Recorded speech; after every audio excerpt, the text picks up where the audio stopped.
तो कौन कौन से फॉर्मूलाज हो गए थे जो, एक तो हो गया था R is equal to rho L by A, है ना। इसके क्वेश्चंस हमने देखे काफी सारे कि कैसे करते हैं।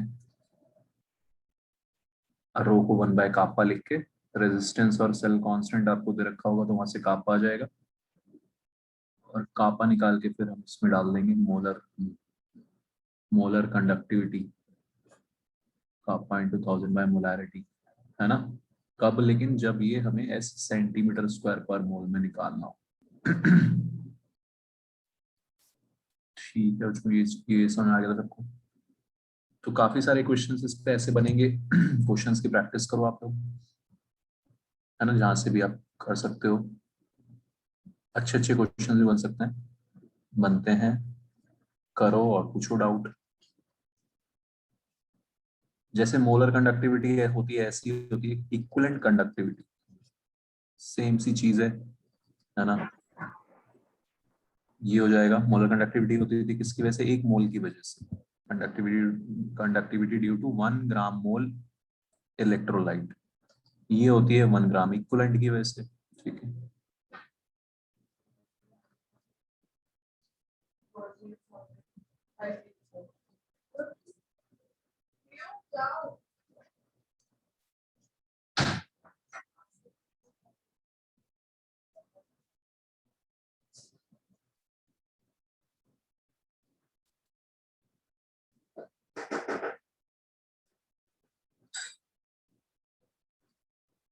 इसके फॉर्मूले में क्या निकल के आता है? कापा इंटू 1000 बाय नॉर्मेलिटी, मोलैरिटी की जगह क्या आ जाएगा? नॉर्मेलिटी आ जाएगा।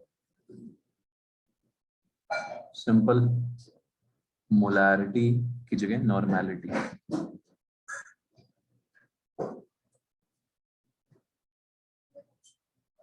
मोलैरिटी और नॉर्मेलिटी में वही रिलेशन होता है, एन फैक्टर वाला।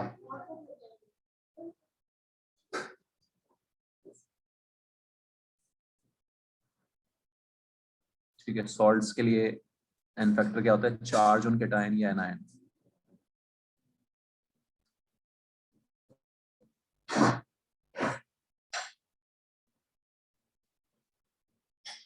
टोटल चार्ज ऑन कैटायन या एनायन, जैसे NaCl है, क्या होगा इसका N factor? 1। Charge on cation क्या? +1। चार्ज ऑन एनायन भी क्या है? -1। सेम मतलब, ऑब्वियसली हमेशा सेम ही होगा।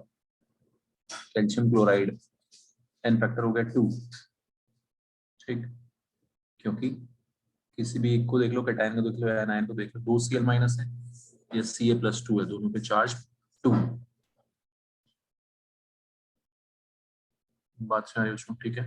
तो 0.1 मोलर अगर सॉल्यूशन होगा कैल्शियम क्लोराइड का, तो उसकी नॉर्मेलिटी कितनी हो जाएगी? 0.2 नॉर्मल, है ना। कैल्शियम क्लोराइड के केस में अगर मोलैरिटी होगी 0.1 मोलर, तो नॉर्मेलिटी क्या हो जाएगी बच्चों? 0.2 नॉर्मल।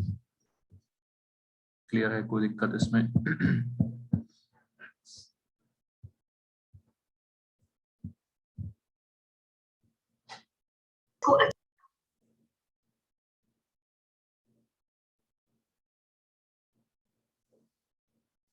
तो आपको मैंने वो लास्ट क्लास में बताया था कि ये सारे क्वेश्चंस कैसे कैसे करने हैं। अब हम आगे आगे उस पर लैम्डा इक्विवेलेंट, ये इक्विवेलेंट कंडक्टिविटी के लिए ये एल्यूमिनियम सल्फेट कितना हो जाएगा इसका इनफैक्टर? 6। कैसे? 2 एल्यूमिनियम आयन है, कितने एल्यूमिनियम आयन है? 2। तो टोटल चार्ज कितना हो गया? 6। समझ आ रहा है?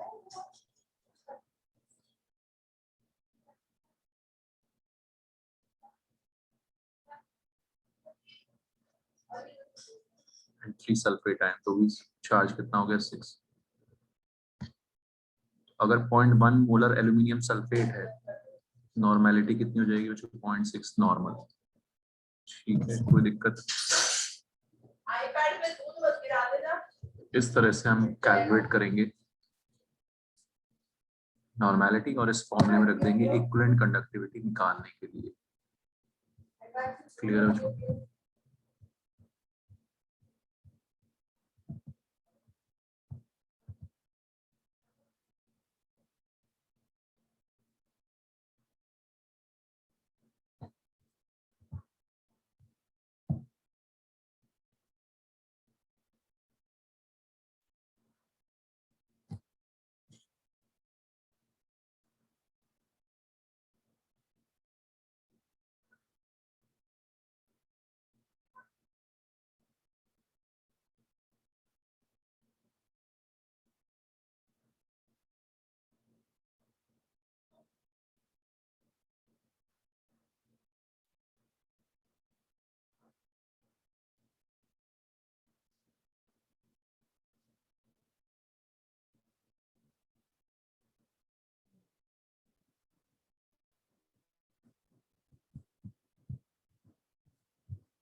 बच्चों जो आपको कंडक्टेंस वाली शीट भेजी हुई ना, उसमें एक बार ये वाला क्वेश्चन ट्राई करो सब लोग।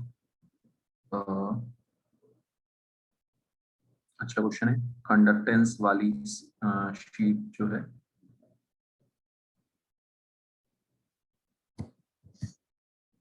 उससे क्वेश्चन नंबर 12 और 15 ट्राई करना है आपको। लास्ट क्लास में भेजी थी कंडक्टेंस वाली शीट।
12 तो आसानी हो जो है ना, तुम इक्विवेलेंट कंडक्टेंस और मोलर कंडक्टेंस में भी यही एन फैक्टर वाला रिलेशन आ जाएगा, क्योंकि एक में क्या है नॉर्मेलिटी और एक में क्या है मोलैरिटी।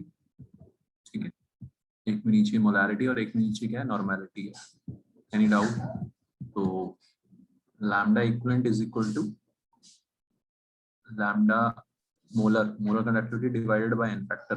कोई दिक्कत इसमें किसी को? ठीक, 12 तो आसानी से आ गया, 12 सीधे सीधे आ गया x/3। कोई डाउट?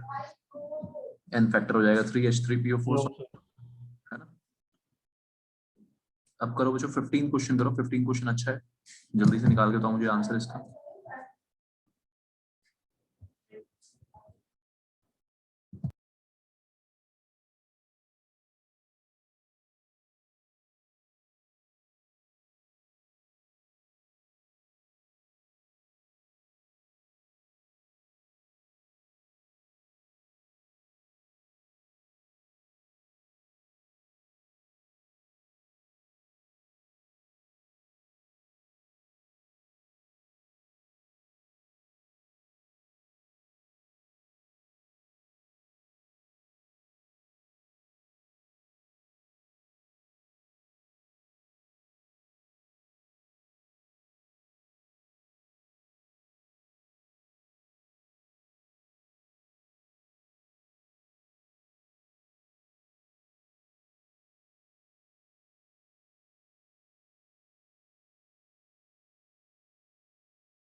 हाँ जी, जो 15 क्वेश्चन में क्या करेंगे?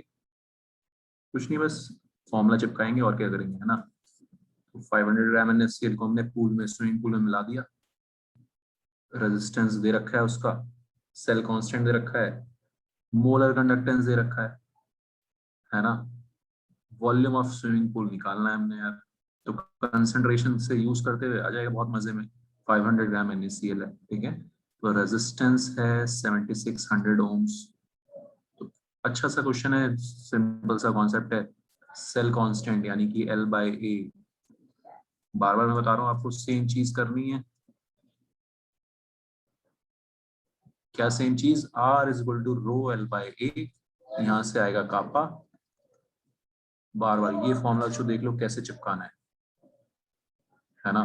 तो 7600 = 1/kappa into L/A।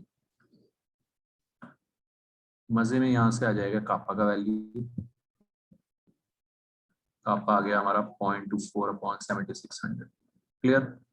Molar conductivity दे रखी है, कापा इंटू 1000 बाय मोलैरिटी। मोलैरिटी में वो वॉल्यूम वाला फैक्टर आ जाएगा। बस फॉर्मूला चिपकाने होते हैं यार फिजिकल केमिस्ट्री के क्वेश्चन में, और कुछ नहीं। बताओ कोई दिक्कत? ठीक है, समझ आ रहा है सबको? लैम्डा m है 126.5 is equal to kappa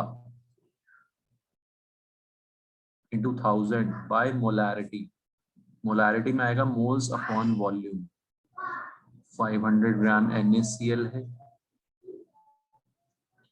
NaCl तो मोल्स आ गई है 8.5 से डिवाइड करके, मोल्स अपॉन वॉल्यूम। कोई दिक्कत बच्चों? बता दो अभी।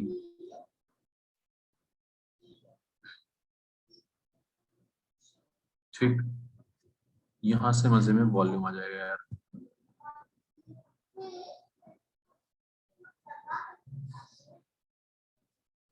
ठीक है, तो वॉल्यूम आएगा कितना, आप निकाल लोगे ना? ठीक है, आप कैलकुलेशन में तो आप लोग चैंप हुई है ना। यहाँ से वॉल्यूम आ जाएगा यार, बताओ बच्चों कोई दिक्कत? 126.5 इंटू 7600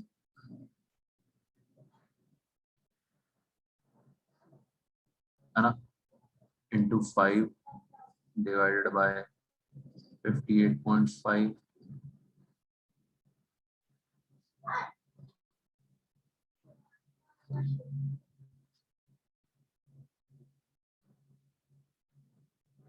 इतना, ये इतना लीटर वाटर आएगा स्विमिंग पूल में।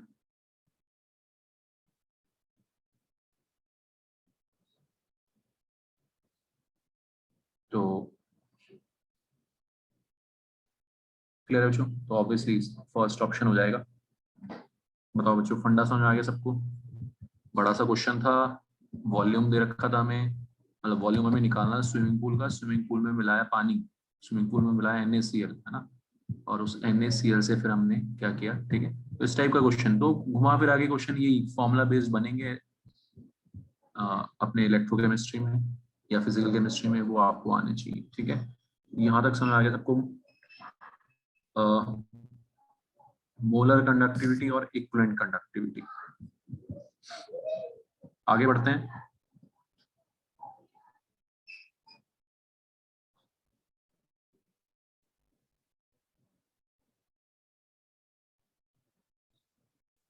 तो पहले हम देख लेते हैं वेरिएशन, है ना। आज हम बहुत इंपॉर्टेंट चीजें पढ़ेंगे इसका जो सेकंड पार्ट, मतलब इस वाले पार्ट में जो इंपॉर्टेंट चीजें हैं, कोलरॉश लॉ वगैरह, तो उसका मतलब समझना है आपको धीरे धीरे।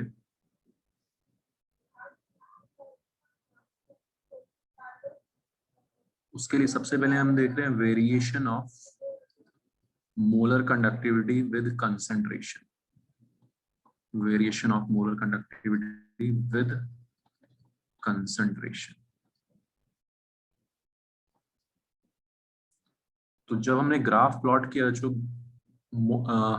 मोलर कंडक्टिविटी का कंसंट्रेशन के साथ, तो अलग अलग आया, स्ट्रॉन्ग इलेक्ट्रोलाइट्स के लिए अलग, वीक इलेक्ट्रोलाइट्स के लिए अलग। स्ट्रॉन्ग इलेक्ट्रोलाइट्स के लिए मोलर कंडक्टिविटी और कंसंट्रेशन का ग्राफ, मोलर कंडक्टिविटी और रूट कंसंट्रेशन का square root of concentration, very important, ध्यान रखना है इसको आपको। वो स्ट्रेट लाइन आया विद नेगेटिव स्लोप, ऐसा ग्राफ आया। ठीक है, वेरी इंपॉर्टेंट। तो variation of lambda m with square root of concentration is straight line with negative slope, याद रहेगा, बहुत इंपॉर्टेंट है।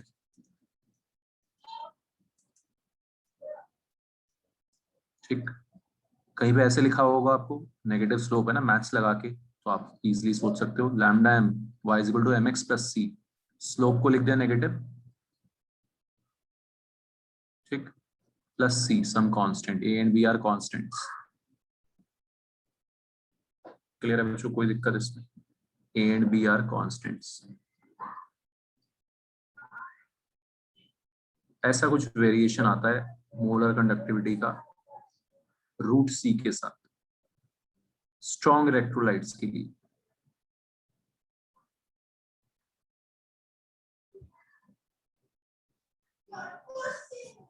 ठीक है,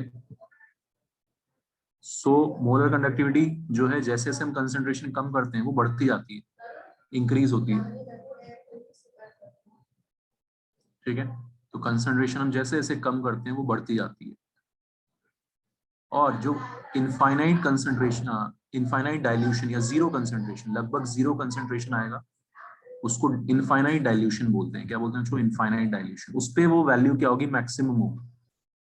ठीक है, मोलर कंडक्टिविटी की वैल्यू कब होगी मैक्सिमम? आप देख रहे हो जैसे जैसे आप कंसंट्रेशन को कम कर रहे हो बढ़ती जा रही है मोलर कंडक्टिविटी। तो ऑब्वियसली जब जीरो कंसंट्रेशन होगा, जीरो मतलब थियोरेटिकल वैल्यू है ना, इसको बोलते हैं जो मैक्सिमम वैल्यू निकल के आती है, इसको लैम्डा नॉट और लैम्डा एम इनफाइनाइट, इसको बोलते हैं लिमिटिंग मोलर कंडक्टिविटी या मैक्सिमम मोलर कंडक्टिविटी। कोई डाउट? किसी इलेक्ट्रोलाइट के लिए मैक्सिमम वैल्यू कब आएगी? जब कंसंट्रेशन क्या होगी? ऑलमोस्ट जीरो, बहुत ही डाइल्यूट होगा सॉल्यूशन, ठीक। क्योंकि जब सॉल्यूशन बहुत ज्यादा डाइल्यूट हो जाता है,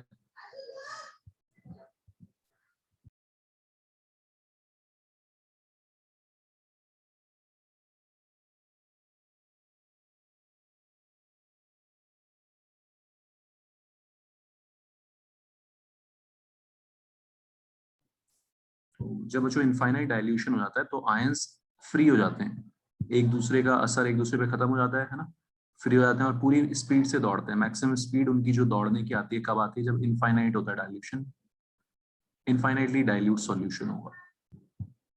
क्लियर? कोई डाउट किसी को किसी प्रकार का? सुन रहे हो सब? सो तो नहीं रहा कोई? ठीक है, ठीक है। प्रिंस, मेहर, समझ आ रही बात? ख्याति, लिमिटिंग मोलर कंडक्टिविटी का मतलब ऐसे डिनोट करते हैं, it is the molar conductivity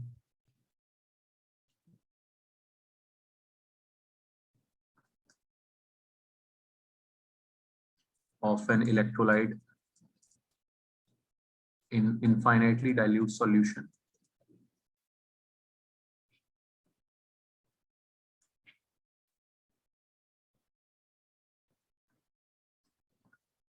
It is the maximum value of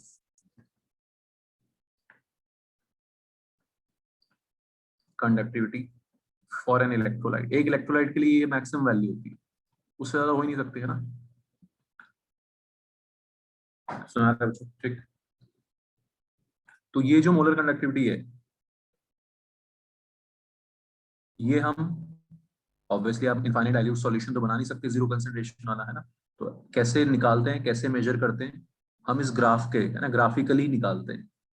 कुछ कंसंट्रेशंस पे हम कंडक्टिविटी को मेजर कर लेते हैं और उससे स्ट्रेट लाइन खींच देते हैं, है ना। इतना समझते हो आप? जहां पे ये स्ट्रेट लाइन जाके कट मारेगी वाई एक्सिस को, वो हो जाता है limiting molar conductivity. Any doubt बच्चों? ठीक है, तो जहां पर ये स्ट्रेट लाइन जाके कट मारेगी वाई एक्सिस को, वो हो जाता है मैक्सिमम मोलर कंडक्टिविटी या लिमिटिंग मोलर कंडक्टिविटी। ठीक, समझ आ गया? तो ये स्ट्रेट लाइन कुछ ऐसी भी इक्वेशन बन जाती है, -a√c प्लस, है ना, ये कांस्टेंट इंटरसेप्ट समझते हो आप? इंटरसेप्ट क्या है? Lambda M not. ऐसे भी लिख सकते हैं सेम इक्वेशन को। तो जो स्ट्रॉन्ग इलेक्ट्रोलाइट्स के लिए हम ग्राफिकली कैलकुलेट कर लेते हैं molar conductivity limiting. Straight line बनाई, मतलब ग्राफ बनाया और उसको पीछे खींच दिया, एक्सटेंड कर दिया, एक्स्ट्रापोलेटिंग द ग्राफ। कोई डाउट इस बात में? मेहर, वृष्टि, समझ आ रहा है? Yes, sir. कोई डाउट? No, sir. ठीक है, कैसे निकालते हैं limiting molar conductivity for strong electrolytes? Graphically.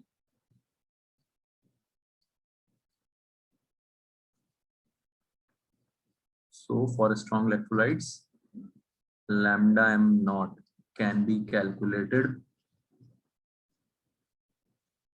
graphically as the straight line graph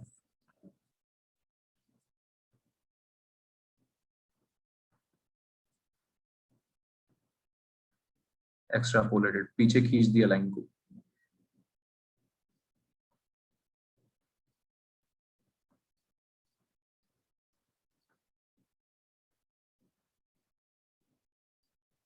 ये तरीका होता है बच्चों स्ट्रॉन्ग इलेक्ट्रोलाइट्स के लिए लिमिटिंग मोलर कंडक्टिविटी निकालने का, वेरी इंपॉर्टेंट। ठीक, तो वेरिएशन कुछ ऐसा आता है मोलर कंडक्टिविटी का, कंसंट्रेशन घटाने से कंडक्टिविटी बढ़ रही है, इनवर्स रिलेशन आ रहा है, लेकिन √c के साथ नेगेटिव स्लोप।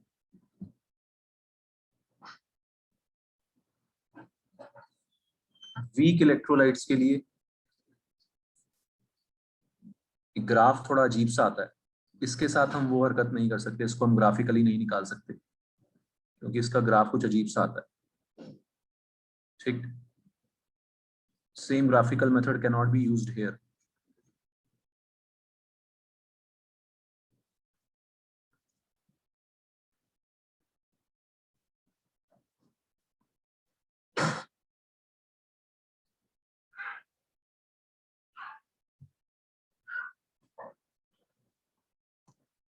ठीक है बच्चों, बात में आ रही है। तो ये हम ऊपर वाला मेथड यहाँ पे नहीं चिपका सकते क्योंकि ग्राफ का नेचर देखो थोड़ा सा अजीब सा है, अलग सा है, स्ट्रेट लाइन नहीं है जिसको हम खींच दे पीछे।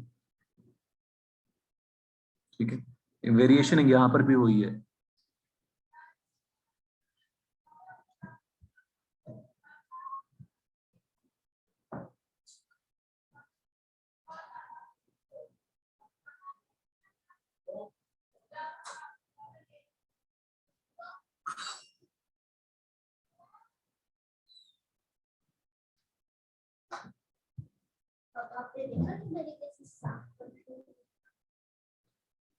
Here also molar conductivity increases with decrease in concentration.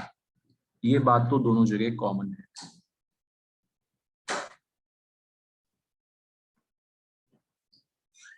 ठीक है बच्चों, एनी डाउट?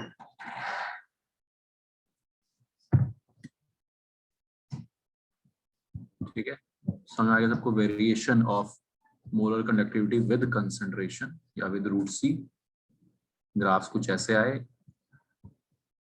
कंडक्टिविटी इंक्रीज हो रही है कंसंट्रेशन को डिक्रीज करने पे दोनों जगह, बट वहां पे बढ़िया सुंदर ग्राफ आ गया, स्ट्रेट लाइन आ गया, तो हमने उसको एक्स्ट्रापोलेट करके मोलर कंडक्टिविटी लिमिटिंग वाली निकाल ली। क्लियर हो चुके सारी पॉइंट अभी तक के? अच्छा, तो वीक इलेक्ट्रोलाइट के लिए क्या करेंगे? वीक इलेक्ट्रोलाइट के लिए फिर हम कोलरॉश लॉ का यूज करते हैं। किसका यूज करते हैं? कोलरॉश लॉ का। तो यहाँ पे जो कोलरॉश लॉ वेरी इंपॉर्टेंट है ना, क्या होता है बोर्ड में ये भी आएगा, स्टेटमेंट वगैरह लिखो, इसकी कहानी लिखो इसकी, और फिर इसके 2-3 एप्लीकेशंस हैं जिनके ऊपर क्वेश्चंस जेईई मेंस और एडवांस में आते रहते हैं। Kohlrausch law of independent ion migration,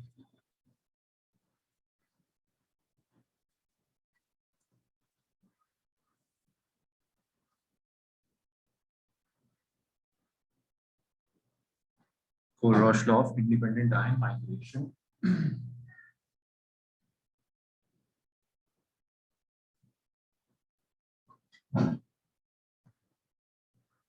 तो जो कोलरॉश लॉ ये बोलता है कि भाई इनफाइनाइट डाइल्यूशन पे आयंस एकदम फ्री हो जाते हैं, Na+ अलग, Cl- अलग, इनफाइनाइट डाइल्यूट हो गया, कैटायन आयन का एक दूसरे से रिश्ता नाता खत्म, अट्रैक्शन प्यार मोहब्बत सब खत्म, अब वो भी है ना पूरा फ्री हो गई, अब पूरी स्पीड से दौड़ेंगे।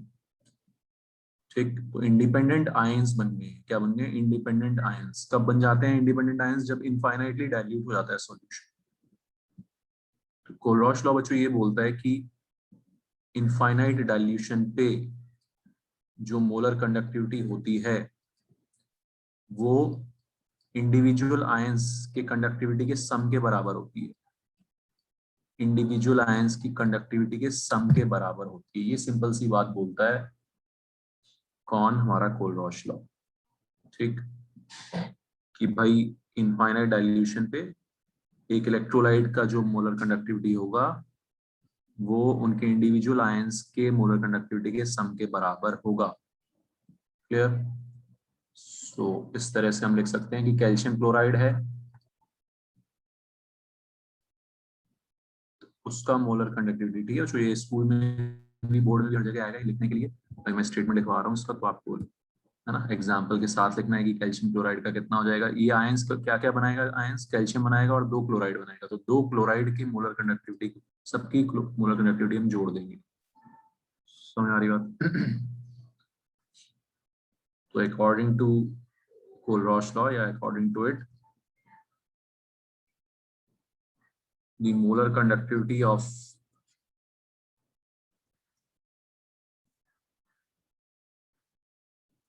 an electrolyte at infinite dilution is equal to the sum of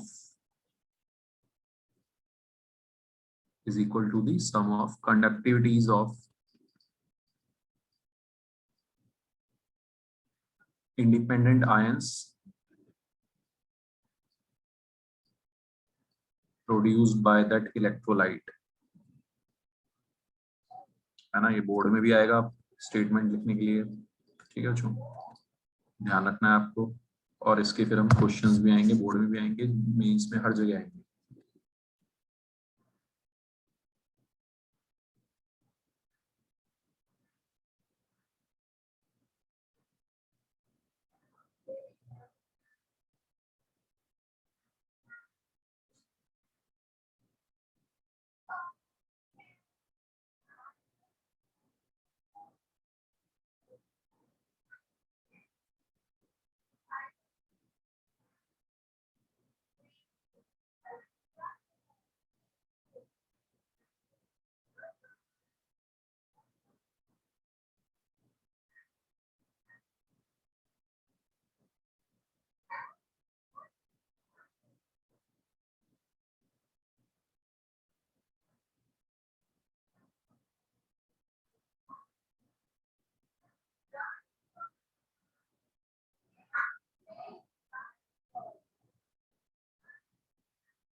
बताओ जो कोई डाउट किसी को समझ में आ गया ये इतना? ठीक है, कोलरॉश लॉ का मतलब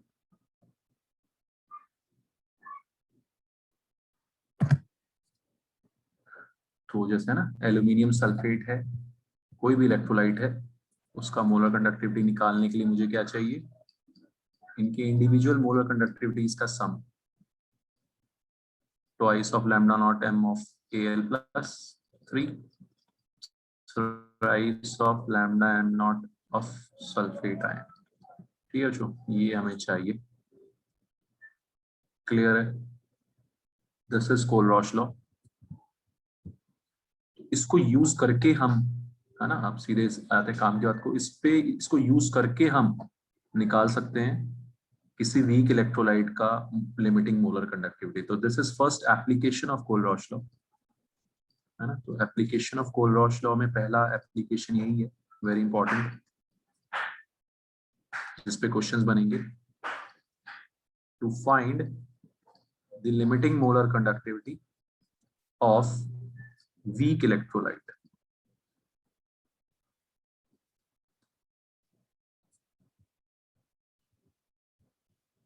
ठीक है, ठीक है दिव्यांशी, समझ आ रहा है? कोई दिक्कत?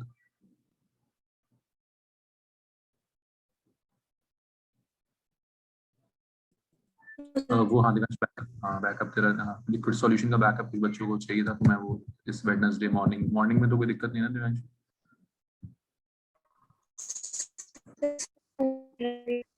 स्कूल चल रहा है? क्या बात कर रहे हो? स्कूल? यस सर, पूरी रहा स्कूल। हाँ सर। नहीं तो गलत बात है यार, शाम में ही करवाओगे तुम लोग हैं? शाम में टाइम ही नहीं मिलता है। चलो देखते हैं। Okay, to find the lambda M not of weak electrolyte,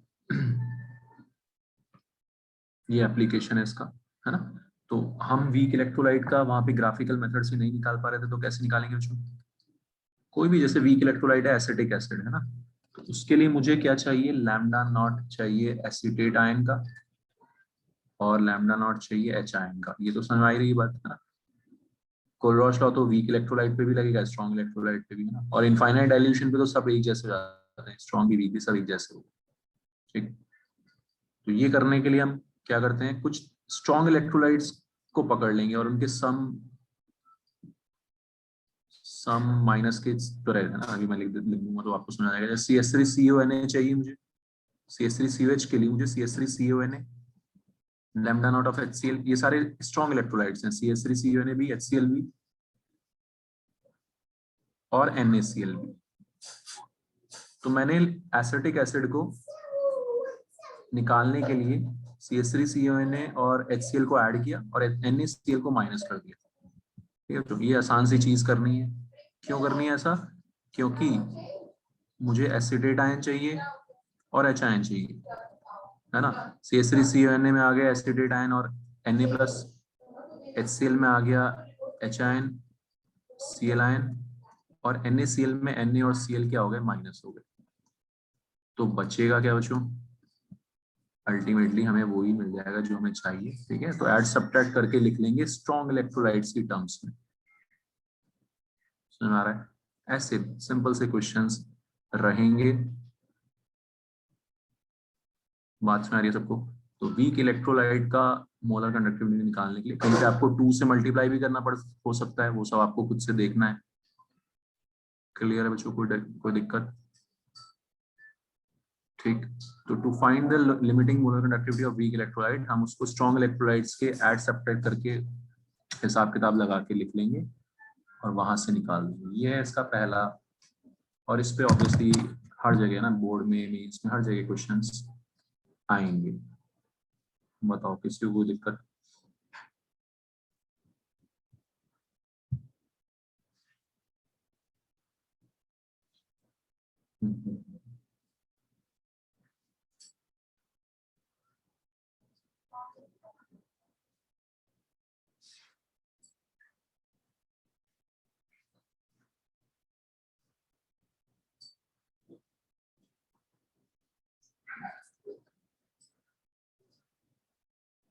एक आसान सा क्वेश्चन कर दो पहले, सबसे पहले शीट में 6 क्वेश्चन, कंडक्टेंस वाली शीट में 6 क्वेश्चन।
हाँ जी, कर लिया बच्चों। 6th question.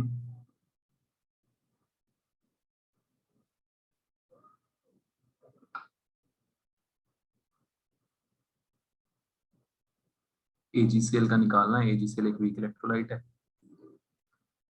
AgCl को हम क्या क्या दे रखा है हमें, KCl, KNO3 और AgNO3, है ना। तो AgNO3 लेंगे और KCl लेंगे। ठीक है, ताकि Ag और Cl तो ऐड हो जाए और KNO3 को माइनस कर देंगे। कोई दिक्कत नहीं है, बहुत आसान चीज है, सबको समझ आ गए, है ना। ऑलराइट।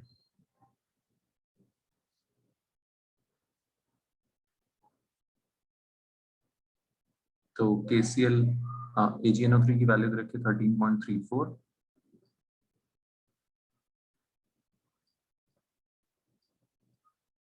KCl की वैल्यू दे रखी 14.99 माइनस करेंगे, बताओ कोई दिक्कत? 14.50 माइनस कर देंगे, आ गया सबका आंसर 13 पॉइंट कितना 83, जो भी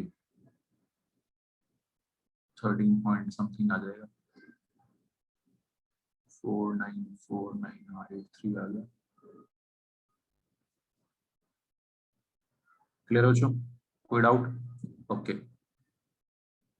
और करो।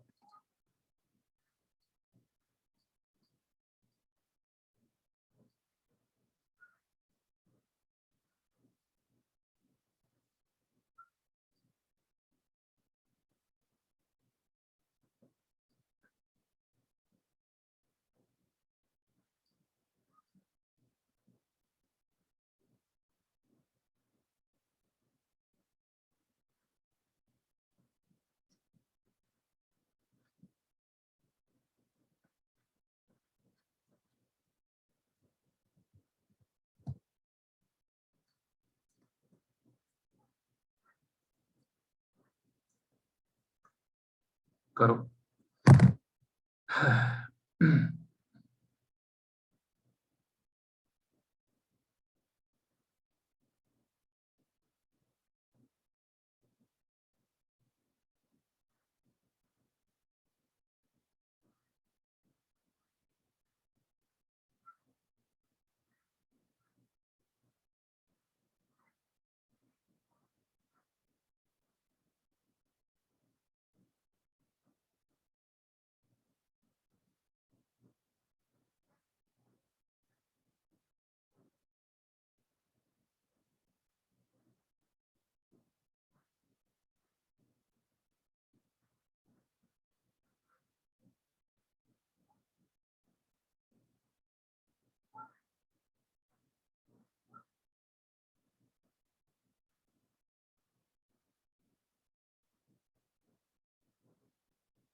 मैं इधर आया।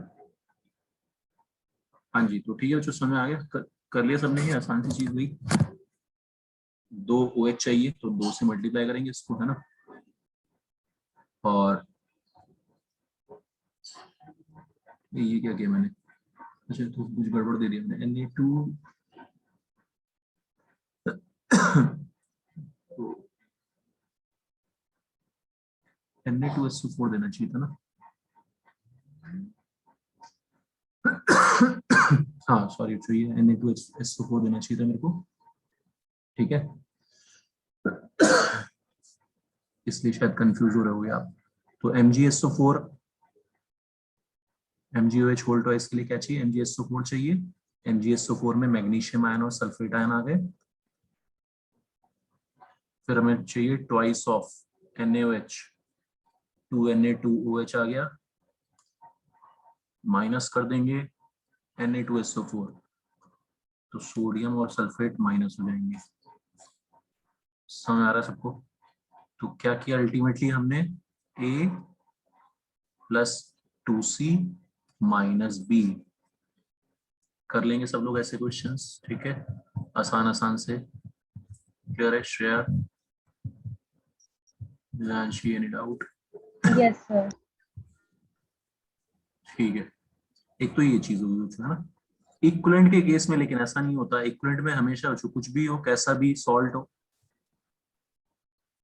इक्विवेलेंट में हमेशा एक एक का ही फंडा रहता है, 1-1। इक्विवेलेंट कॉन्सेप्ट बनाया इस तरह से गया है ना, इक्विवेलेंट कॉन्सेप्ट बनाया ही इस तरह से गया है, आपको ध्यान रखना है, वेरी इंपॉर्टेंट।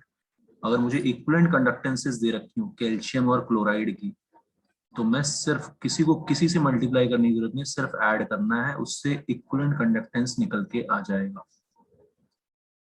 कोई दिक्कत। इक्विवेलेंट कॉन्सेप्ट बना ही इस तरह से, एक एक है ना। Equivalent concept says one equivalent gives one equivalent of one equivalent of calcium chloride gives one equivalent of calcium ion and one equivalent of chloride ion। समझ आ रहा है? कोई डाउट किसी को? तो कोई भी सॉल्ट हो, एल्यूमिनियम सल्फेट है जैसे, कितने भी दो हो तीन हो कुछ भी हो, हमें तो सिर्फ क्या करना है बच्चों, इक्विवेलेंट अगर वैल्यूज दी हुई है तो आपको सीधे सीधे ऐड मारना है, खत्म।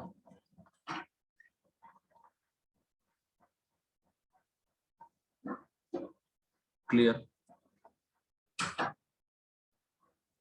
ध्यान रहेगा ये, because according to equivalent concept सब कुछ वन होता है। One equivalent of aluminium sulphate gives one equivalent of aluminium ion and one equivalent of sulphate ion. Clear है बच्चों? तो इसको भी यूज करना आना चाहिए, ठीक है। जैसे ये अपनी कंडक्टेंस वाली ही शीट में आप एक बार करो, क्वेश्चन नंबर कौन सा, फोर्थ क्वेश्चन ट्राई करो।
तो जो लिक्विड सॉल्यूशन का बैकअप मेरे को समझ में आ गया, किस दिन रखना है आपका, थर्सडे इवनिंग। कोई दिक्कत किसी को है ना, थर्सडे इवनिंग को रखूंगा मैं, ठीक है।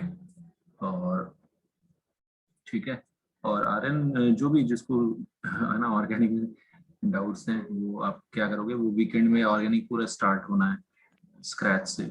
बस एक चैप्टर बचा है, उसके बाद ऑर्गेनिक स्टार्ट होगी स्क्रैच से, है ना, एक वीकेंड और उसके बाद, इस वीकेंड के बाद नेक्स्ट वीकेंड से मोस्ट प्रोबेबली स्क्रैच से स्टार्ट होगा ऑर्गेनिक। तो वहाँ पे आप, ठीक है आर्यन, और आर्यन याद करना पड़ेगा इसमें, और दिमाग से ये चीज निकाल दो कि 11th का कुछ यूज हो रहा है ना। मैंने कोशिश वही की है कि सारी दो तीन चीजें जो भी है 11th की वो बीच बीच में हम कर लें, ठीक है। पढ़ाते हुए याद करना पड़ेगा फिर ऑर्गेनिक, अगर आपने 11th का नहीं किया हुआ तो आपको थोड़ी सी दो चार चीजें बस एक्स्ट्रा याद करके आराम से काम चल जाएगा, ठीक है आर्यन। सर इलेक्ट्रोकेमिस्ट्री की जो आपने शीट भेजी थी उसकी डाउट हाँ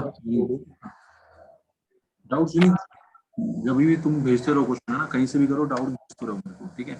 कैसे भी वो मेरा काम है, फिर मैं उसको आपको टाइम दिया है ना, ठीक है। अगर तेरे को मैं कुछ हिंट दे दूं, तेरे को व्हाट्सएप पे ही समझ में आ जाए तो बहुत बढ़िया है, तो बहुत बढ़िया नहीं है। यस खुद सर। देख लेना, ठीक है। तो आप जो भी डाउट्स आ रहे हैं भेजते रहो, किसी में टाइम की जरूरत होगी, मतलब वैसे समझ में नहीं आ रहा, व्हाट्सएप पे समझ में नहीं आ रहा, तो फिर मैं टाइम दूंगा, ठीक है। आपको आप क्वेश्चन करो, आप लोग डाउट भेजो मुझे, ठीक है, कहीं से भी, ठीक है विनीत। Yes sir.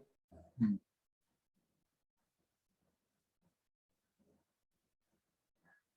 फिर वो मेरी टेंशन है आपके डाउट सॉल्व करना, आप मेरे को सेंड करते रहो अपने डाउट्स।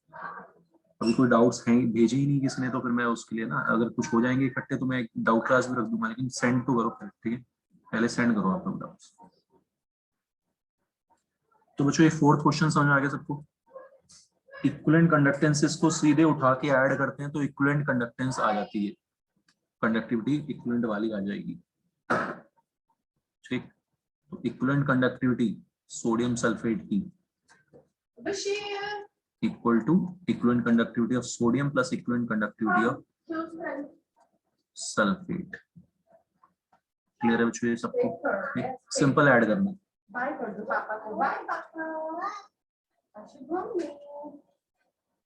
तो आपको जो कंडक्टेंसेस दे रखी है वो आपको पर इक्विवेलेंट में दे रखी है, ठीक है। सोडियम और सल्फेट की, तो सीधे ऐड कर देंगे।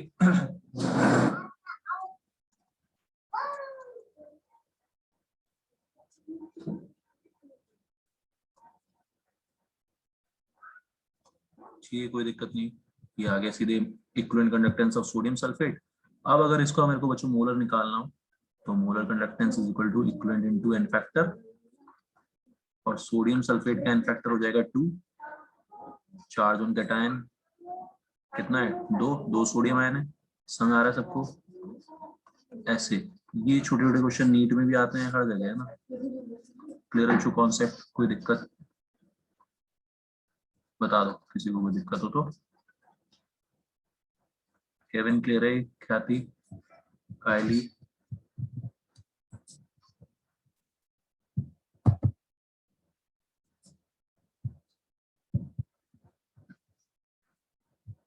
ठीक है बच्चों, आरएन से आगे बात। तो ये हो गया इक्विवेलेंट कंडक्टेंसेस को के साथ कैसे खेलना है। कुछ बोल रहे हैं? ठीक है दिव्यांशी, समझ आ रहा है बात? Yes sir. ओके, तो जो ये हो गया हमने कि इक्विवेलेंट के साथ कैसे खेलना है ना, मोलर के साथ कैसे खेलना है। ये था आपका पहला एप्लीकेशन, ये था आपका पहला एप्लीकेशन ऑफ कोलरॉश लॉ, ठीक। सेकंड एप्लीकेशन, ठीक है बच्चों, ठीक है विनीत, कोई से भी क्वेश्चन करने हैं एडवांस में, बहुत अच्छे अच्छे क्वेश्चन आए हुए हैं इस पे, आईटी एडवांस में इसी टॉपिक पे बहुत अच्छे अच्छे क्वेश्चन आए हुए हैं, आप लोग देखना सब डाउट्स पूछो।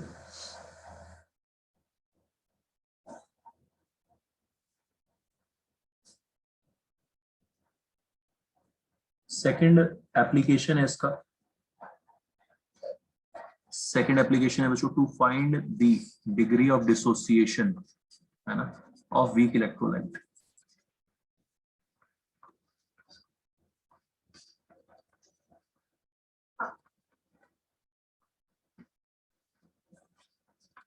डिग्री ऑफ डिसोसिएशन समझते हो आप सब लोग, है ना, बहुत खेला है आपने इक्विलिब्रियम 11th क्लास में।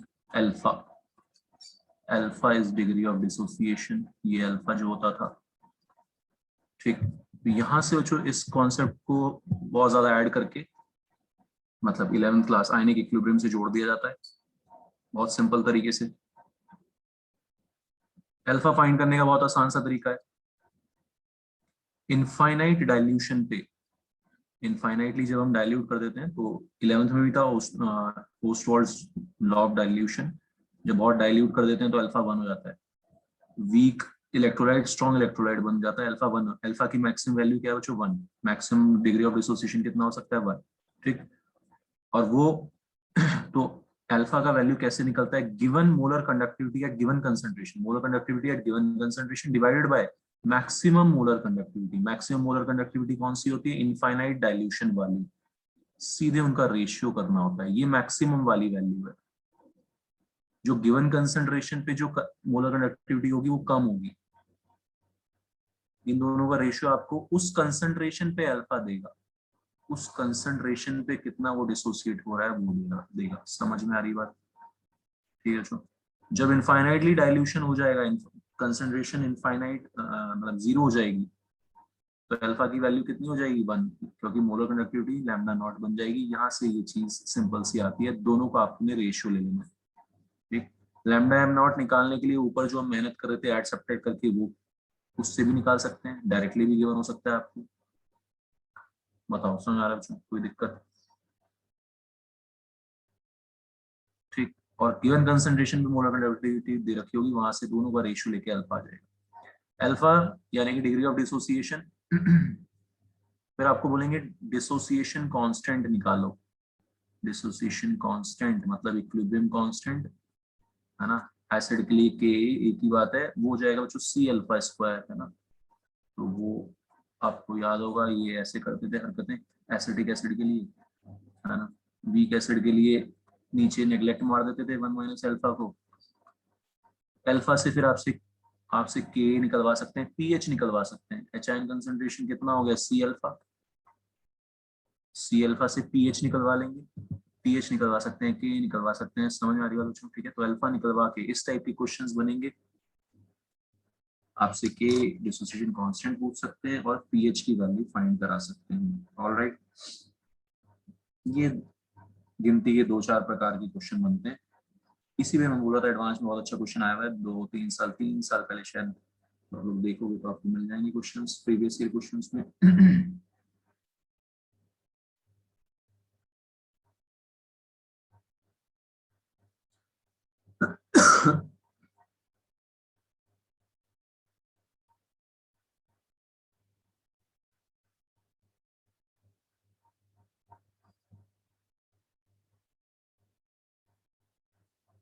ठीक है, अभी आपको करना है कंडक्टेंस वाली शीट का 14 क्वेश्चन।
ठीक है, जो एक तो ये करना है क्वेश्चन 14, और एक जो अभी आपको भेजा है मैंने शीट लास्ट, उसका लास्ट क्वेश्चन 30, क्वेश्चन 31 में बी पार्ट, जो रीसेंट शीट भेजी है अभी, है ना। ठीक है, 31 का बी पार्ट दोनों करवाया।